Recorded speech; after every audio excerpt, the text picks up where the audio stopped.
New information tonight, an 18-year-old Mississippi woman who, along with her boyfriend, were wanted for robbing the microtel in Daphne is now dead. The body of 18-year-old Bailey Wall was found last Wednesday in Cincinnati, Ohio, 2 days later after the robbery. Police are now looking for Wall's boyfriend, Gary Eubanks, who has relatives in Cincinnati. NBC 15's James Gordon has new information on the case that has captured the attention of police in Alabama, Mississippi, and Ohio. James?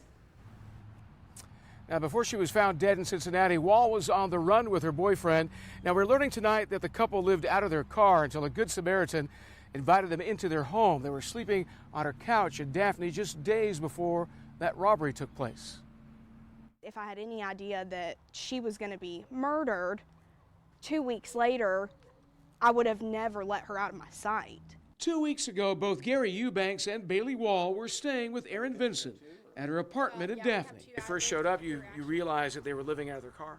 Yeah, they, I guess my boyfriend already knew that. I didn't know that, I wasn't aware. According to police, Eubanks and Wall had been living out of their car, taking on odd jobs throughout Baldwin County.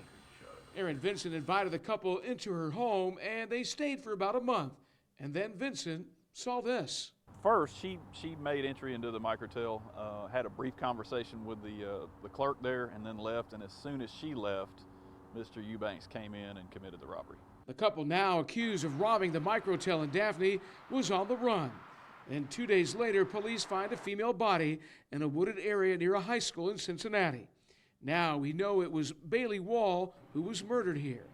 Police say Gary Eubanks, who is from Cincinnati, is now a person of interest. Vincent tells NBC 15 that Wall told her that Eubanks had been violent towards her. We knew it was unhealthy, but obviously what can you do to someone who is 18 years old to say, go back home to your parents who care about you? Because now I feel like I have some responsibility in the fact that I was the last person to see her, and I could have potentially saved her from that situation. An 18-year-old from Mississippi living on the streets and trying to make it in the world is now dead. The question is, who killed her? There was a third person that was seen in the microtel video. We still don't know who that person was, but there was at least one other person that was outside. Bailey Wall leaves behind a young daughter and a family in Mississippi that is simply devastated tonight. If you have any information, call police right away. For now, we're live in Baldwin County. James Gordon, NBC 15 News.